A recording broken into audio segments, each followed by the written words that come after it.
Aurangabad labour colony के मुद्दे पर बोलते हुए पूर्व विधायक हर्षवर्धन जाधव ने एक पत्र का हवाला देते हुए कहा कि लेबर कॉलोनी की जमीन विवादित जगह है। ये प्रॉपर्टी गवर्नमेंट की नहीं है।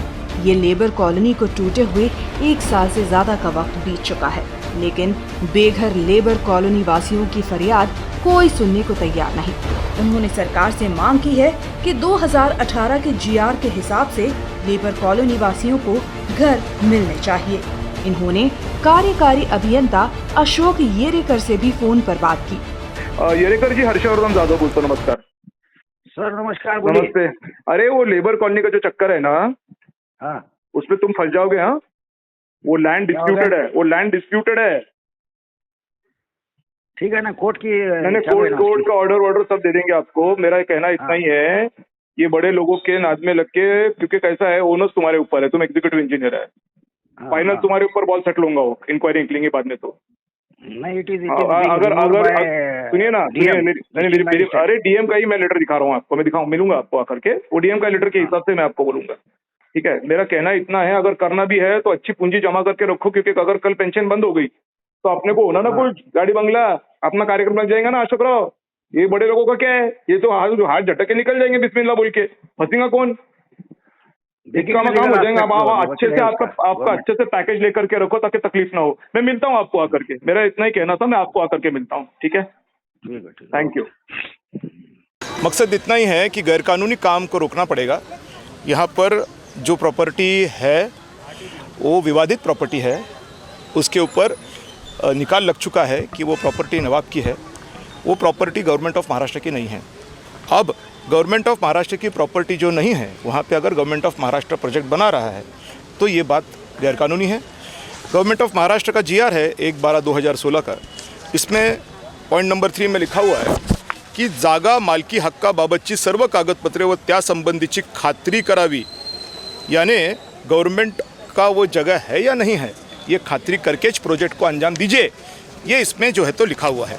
और इसी कानून के तहत कलेक्टर औरंगाबाद ने भी 22/11/2022 को प्रशासकीय मान्यता जब दी, उसमें लिखा हुआ है पॉइंट क्रमांक 6 में की सदर योजना कामासाठी प्रचलित नियमानुसार शासकीय मालकीची जागा उपलब्ध करावी। शासकीय मालकीची निर्विवादित जागा उपलब्ध असल्याशिवाय कुठल्याही परिस्थितीत कार्यारंभ आदेश निर्गमित करण्यात येऊ नये।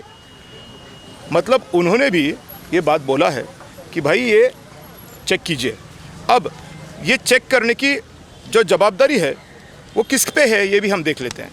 कुठल्याही परिस्थितीत वैयक्तिक अथवा खाजगी स्वरूपाच्या जागेवरती बांधकाम करण्यात येऊ नये।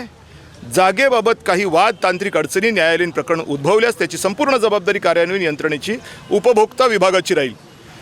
मतलब आप वैयक्तिक अथवा खाजगी स्वरूप के ऊपर बांधकाम मत कीजिए, ये कलेक्टर का आदेश है। ठीक है, ये आदेश पालने की जवाबदारी किसकी है? तो कार्यान्वयन यंत्रणे की है। कार्यान्वयन यंत्रणा कौन है यहाँ? PWD, मतलब कौन? Executive engineer. अब ये गवर्नमेंट का जो आदेश है, पहला जीआर है, उसके बाद कलेक्टर ने उस जीआर के हिसाब से ऑर्डर में लिखा हुआ है। इसको यहाँ पे अमल बजावनी, अनुपालन नहीं मिल रहा है। हम चाहते हैं कि ये इसलिए जो सरकारी कानून है उसकी अमल बजावनी होना चाहिए और गैर कानूनी जो काम यहाँ चल रहा है वो बंद होना चाहिए।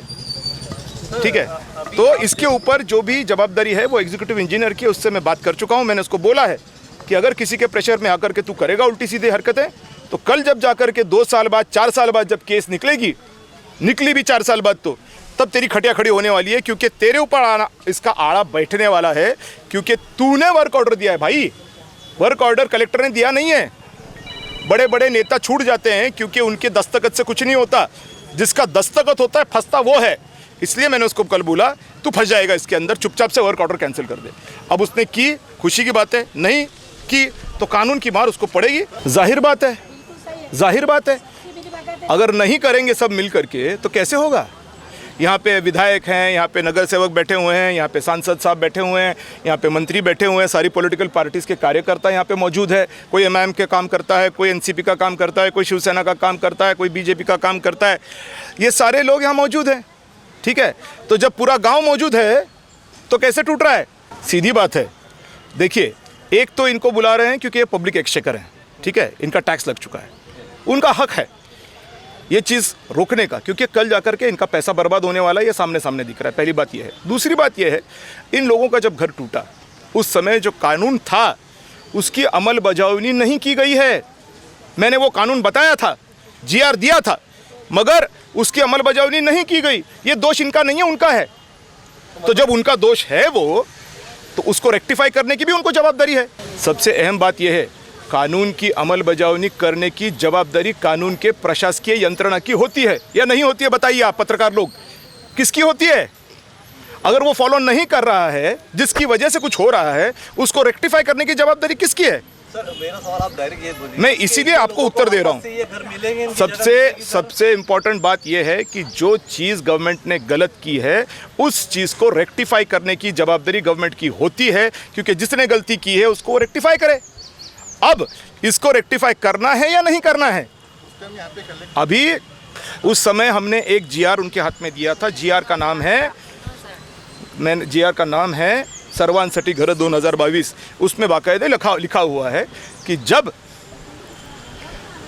जो घरकुल योजना है, ठीक है, ये घरकुल योजना में कोई पात्र लाभार्थी है, ठीक है, और उसको सरकारी ज़मीन पे बैठा हुआ है, उसको खुद की ज़मीन नहीं है, तो ऐसे आदमी को जब तक उसकी खुद की ज़मीन नहीं होती तब तक हम लाभ नहीं दे सकते हैं।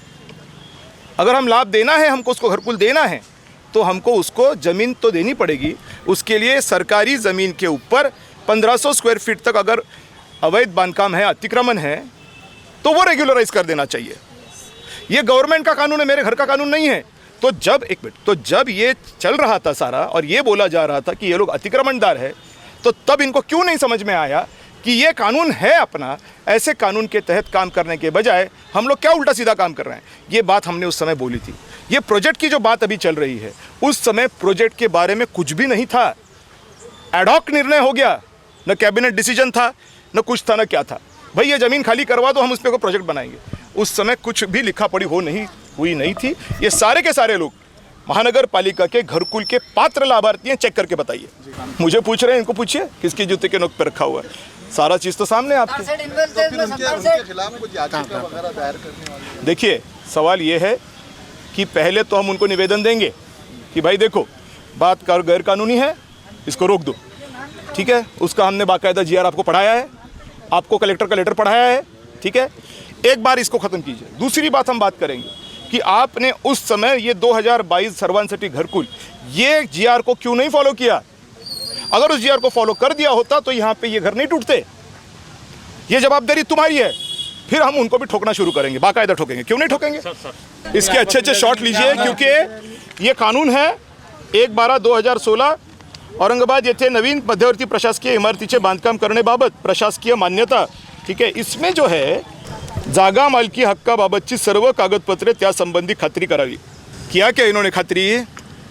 नो, ठीक है। दूसरी बात, अब 2022 के अंदर कलेक्टर ने उस कानून के तहत लेटर दिया, उसमें भी लिखा हुआ है, देखिए यहाँ पर, की सदर योजना कामासाठी शासकीय मालकीची जागा उपलब्ध करावी। शासकीय मालकीची निर्विवाद जागा उपलब्ध असल्याशिवाय कुठल्याही परिस्थितीत कार्यारंभ आदेश निर्गमित करण्यात येऊ नयेत। कुठल्याही परिस्थितीत वैयक्तिक अथवा खासगी स्वरूपाच्या जागेवरती बांधकाम करण्यात येऊ नये। ये किसका आदेश है? हर्षवर्धन यादव का आदेश है, ये कलेक्टर का आदेश है। तो ये हा सूर्य आ जाए इधर। अब इसको फॉलो नहीं किया जा रहा है, ये तकलीफ है, ठीक है। इसको फॉलो नहीं करेंगे यानी तुम क्या करेंगे? कानून को पैरों तले कुचलेंगे। हम नहीं कुचलने देंगे। डंडे दो हमको, आप डंडे खा लेंगे, देखेंगे क्या होता है। घोड़ा मैदान सामने है। हम तो आपका ही लेटर बोल रहे हैं, हम तो कलेक्टर साहब का ही लेटर बोल रहे हैं। हम किसका बोल रहे हैं? हम कहीं नासिक कलेक्टर का थोड़ी बोल रहे हैं, औरंगाबाद कलेक्टर का बोल रहे हैं। फॉलो कर भाई, तूने लिखा है, तू फॉलो कर। मैं सारे पॉलिटिकल लीडर्स से ये बात जरा अच्छे से लीजिए, सारे पॉलिटिकल लीडर से मैं हाथ जोड़ के विनती करता हूँ, ठीक है। आप इनको मदद कीजिए, ये कानून को आप अमल में लाइए। मैं सारे पॉलिटिकल लीडर से अपील करता हूँ, एमएलए से, एमपी से, विधान परिषद वालों से, राज्यसभा वालों से, जो भी पार्टी तुम्हारे सर में आ रही होंगी, पूरे पार्टी के नेताओं से मैं ये रिक्वेस्ट कर रहा हूँ कि भाई कानून को अमल में लाने के लिए आप सहकार्य कीजिए, ठीक है। अगर आप करेंगे लोग आपको आशीर्वाद देंगे। हर्षवर्धन जाधव को भूल जाना उचित होगा अगर आप काम करेंगे तो, ठीक है। और अगर नहीं करेंगे आप काम तो ये सारे लोग मैं मेरी पार्टी में ले लूंगा। एक आखिरी सवाल, बात खत्म।